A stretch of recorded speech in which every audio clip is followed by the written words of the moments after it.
Hello, in today's video we're going to talk about adaptogens.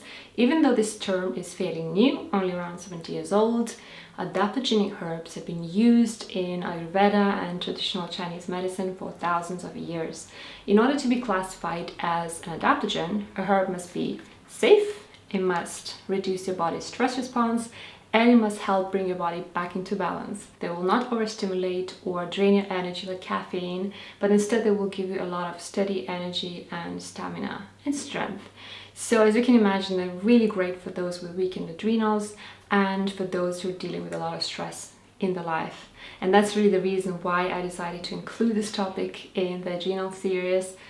So today's video is all about the top 9 best adaptogenic herbs for stress relief. First herb on the list is Bacopa Monnieri, and it's an Ayurvedic herb used to enhance memory, concentration and learning. It is thought that these benefits, cognitive benefits, come from the fact that it reduces anxiety. It also happens to reduce cortisol, that's why it's on this list. So it might not be the best herb if your cortisol is already too low. It will help you cope with stressful situations. It also balances the levels of the neurotransmitters like serotonin, dopamine, GABA in the brain, so it's really good if you have any kind of mood disorders. It's also great to take before exercise because it reduces your body's response to physiological stress. So no matter how hard you go in your training session, you will have much less stress, which is awesome. As all the other herbs, it takes quite a while to work. For this particular one, you need to take it for a few months to see the first results. And also it's fat soluble, so you'll need to take it with some kind of fat source. Traditionally, it's taken with ghee. The second herb on the list is Ashwagandha, also known as Indian Ginseng, even though in reality it has nothing to do with ginseng, but it has similar properties. That's why it's called like that. In Sanskrit, Ashwagandha means horse smell, but don't worry, the root itself doesn't actually have a bad smell. The smell applies to the leaves, the upper part of the plant, the root is totally fine. Ashwagandha is the most popular Ayurvedic herb in the West. In addition to normalizing cortisol levels and reducing stress, it's also used for longevity and as an aphrodisiac. And also it's used for treating insomnia, hence its Latin name somnifera, which means sleep-inducing. It's great for both people with low cortisol and high cortisol because it will normalize either. The next herb is Siberian ginseng. It's widely used in traditional Chinese medicine and also in Russia to enhance its athletes' physical performance. It's very gentle, supportive, so it's safe to use for long amounts of time. It's really great for those who have long-term stress in their life that they can't really get rid of. So things like night shifts, stressful jobs, long hours at work. It also helps you sleep better and increases endurance by a lot. In one study it was shown that Siberian ginseng can increase your time to exhaustion by 500%, which is incredible. It also fights fatigue, relieves depression, improves immune system. After the Chernobyl disaster, Russians were given Siberian ginseng in order to counteract the horrible effects of radiation. The fourth herb is holy basil, also known as Tulsi. It's another Ayurvedic herb, one of the most respected herbs in Ayurveda, and it happens to be my favorite one. So it makes such a delicious, fragrant tea, and I really look forward to my Tulsi tea almost every single afternoon. I love drinking it, and you really have to taste it because it's amazing.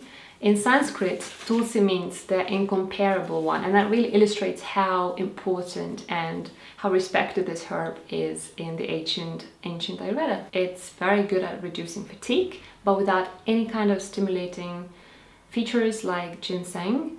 And it does so by reducing stress levels, by reducing anxiety. Holy basil lowers cortisol, which makes it really not the best herb for those with low cortisol.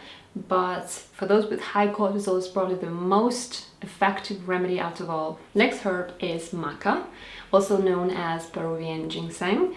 It's a tuber, a root, grown in Peru, in South America. And it's widely used among the locals for mostly 3 reasons. 1, it supports thyroid function. 2, it supports adrenal health. And 3, it balances hormones in both women and men. It increases fertility and boosts libido. It increases the strength and endurance, which is probably the reason why those Inca warriors were so scary and fearless. So it's widely used by athletes to increase their performance in their workouts. And finally, it's really good at improving your moods. So if you have depression, it might be really helpful for you. And of course, it reduces stress. That's why it's in this list. Next herb is Rhodiola, also known as the Arctic root. It's used in traditional Chinese medicine, and it was used widely in the ex-USSR. It was used for cosmonauts, military personnel, and sportsmen to increase their stamina, performance, strength. And the world really didn't know about that miracle herb until the Iron Curtain fell, and then everybody found out about it. And recently there have been a lot of scientific studies focusing on this herb because it's simply amazing. It helps reduce stress-related mental and physical fatigue. It's really good for anti-aging, it relieves anxiety, and it's especially good for recovering after prolonged physical or mental stress. It suppresses the production of cortisol, and it also increases the production of the proteins that protect the body from the stress-induced damage. But it's actually safe for both people with high cortisol and low cortisol because it kind of works like a thermostat. It knows what the body needs and gives the body whatever it needs. It might be a little bit stimulating, so it's always best to take it in the morning. Next herb is Asian ginseng. And it's probably the most well-known adaptogenic herb in the world. It's from Chinese traditional medicine, and its scientific name, Panax, means panacea or cure-all, because it works for so many different ailments. It improves mental performance due to the fact that it reduces fatigue, so it gives you much more energy. It's also very good at fighting depression. It reduces stress levels or increases your resistance to stress, but it's also phytoestrogen, which means that it's not the best thing if you have estrogen dominance. The next one is Astragalus, a very well-known, one of the most fundamental herbs in traditional Chinese medicine. It's probably most well known for its immune strengthening properties because it increases the T cell counts, just like Siberian ginseng, which makes it a great herb for those with autoimmune illnesses like Hashimoto's, like me. It's anti-aging, anti-inflammatory, but most importantly, it increases the amount of compounds that our bodies produce in order to prevent and repair damage from stress, which is great. And it can even prevent cortisol from binding to the receptors in the body. So it can basically lower cortisol levels. So it's probably not the best thing to try if you have low cortisol. And the last but not least is a herb called Schisandra. It's another traditional Chinese medicine herb. And it's known for its balancing features because it contains all 5 flavors that you can find in nature. Spicy, salty, sweet, sour, and bitter. It strengthens your adrenals, so helps adrenal function, and it also supports the health of your liver. It improves physical and mental performance and energy levels. That's why athletes are all over this herb. And finally, it increases the energy inside your cells. So it's basically like getting an extra battery inside you. I think it's awesome. So these are all the 9 adaptogenic herbs that I wanted to share with you in today's video. Just remember that some of these might not be safe if you are breastfeeding or pregnant. So before trying anything, definitely do your own research and make sure that it's safe for you to try. The herbs can be so incredibly helpful, and they've helped me so much along my healing journey.